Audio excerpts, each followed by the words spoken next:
వేసవి రాగానే స్కూలు బడిలో చివరి గంట పూర్తవగానే పిల్లల గుండెల్లో ఊహల ఊరేగింపు మొదలవుతుంది.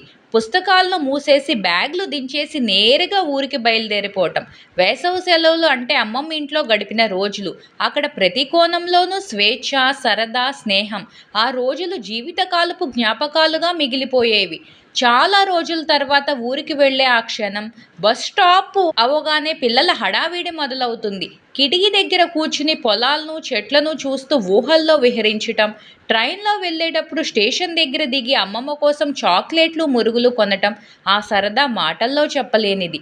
బస్సు ఊరికి చేరుకునేలోపు ఆ వీధుల్లో అటూ ఇటూ తిరిగే పిల్లలు, ఎండకి అల్లాడుతూ నడిచే పశువులు, ఇవన్నీ మనసుకు మధురమైన చిత్రం. ఊరి చివరిలో అమ్మమ్మ ఇంటి మట్టి గడప కనపడగానే పిల్లల కళ్ళు వెలుగొందిపోతాయి. అమ్మమ్మ అంటే ప్రేమకే రూపం. పిల్లలు ఇంట్లోకి అడుగు పెట్టగానే ఆమె కౌగిలింతలో ప్రపంచమే కనిపించేది. ఆ చెక్కిలి ముద్దు, ఆ మమత ఎన్ని సంవత్సరాలు గడిచినా మర్చిపోలేం.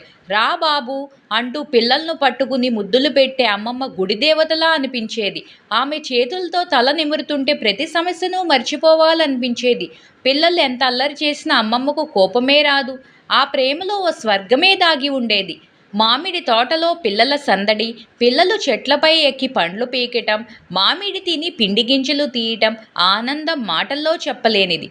మధ్యాహ్నం ఎండలో తోటలో పచ్చిక గడ్డి మీద పడుకోవటం, ఆ గాలి సన్నగా తాకినప్పుడు కలిగే ఆనందమే వేరు. చెరువులో దూకి నీళ్ళల్లో చిందరవందర. అమ్మమ్మకి తెలిసేలోపు తడిచిపోయి ఇంటికొచ్చేసే ఆ బాల్యపు జ్ఞాపకాలు నేడు తలుచుకుంటే చిరునవ్వు ఆగదు. ఆ అమ్మమ్మ చేతి వంటల రుచి భలే భలే. మట్టి పొయ్యిలో వండిన ముద్దపప్పు, ఆవకాయ పచ్చడి, మామిడి పండు పులుసు, ఆ వాసన కడుపులో కాక మనసులో కూడా నిలిచిపోతుంది. మామిడి పచ్చడికి కొబ్బరి పొడి కలిపి అన్నం తినటం, ఆ రుచి 10 ఏళ్ల దాకా కూడా గుర్తుంటుంది. రాత్రి వేళల్లో పిల్లలు అమ్మమ్మ పక్కన కూర్చుని కథలు వినటం, ఆ కమ్మని గాత్రంలో ఒకప్పుడు ఒక ఊర్లో అని కథ మొదలవుతుంది. రాక్షసుల కథలు, రాజు రాణి ప్రేమ కథలు, దెయ్యాల కథలు. పిల్లలు కొడుకులుగా మారి ఆ కథల్లో లీనమైపోయేవాళ్ళు. కొన్నిసార్లు భయపడిపోయి అమ్మమ్మ ఒడిలో చేరేవాళ్ళు. ఆ సంతోషాన్ని మాటల్లో చెప్పలేం. వేసవి అంటే మామూలుగా ఇంట్లోనే కూర్చోవటం. కానీ ఊరికి వెళ్తే మాత్రం వెతుక్కుంటూ పచ్చని నీడలో పిల్లలు పరుగులు తీసేవాళ్ళు.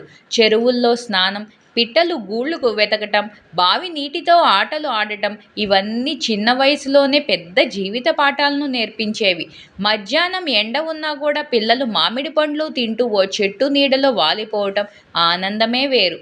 వేసవి సెలవులు ముగిసే సమయానికి పిల్లల హృదయం క్షోభిస్తుంది. ఊరు వదిలి వెళ్ళేటప్పుడు అమ్మమ్మ చేతిని పట్టుకుని పిల్లలు ఏడుస్తూ ఇంకో 2 రోజులు ఉండిపోతాం కదా అంటూ బతిమాలుతారు. అమ్మమ్మ మాత్రం చేతికి చీర చుట్టి కన్నీరు తుడుచుకుంటుంది. ఇలా ఊరిని విడిచి వెళ్తూ పిల్లల హృదయంలో ఆ తియ్యటి జ్ఞాపకాలు ఎప్పటికీ నిలిచిపోతాయి. ఈ వేసవి సెలవుల్లో మీరు మీ అమ్మమ్మ ఇంటికి వెళ్ళి ఆ మధుర జ్ఞాపకాలను మళ్ళీ ఆస్వాదించండి. ఆ ఇంటి పచ్చని జ్ఞాపకాలతో జీవితాన్ని ఆనందంగా నింపుకోండి. మన ఛానల్ని సబ్స్క్రైబ్ చేయటం మాత్రం మర్చిపోకండి. Thanks for watching.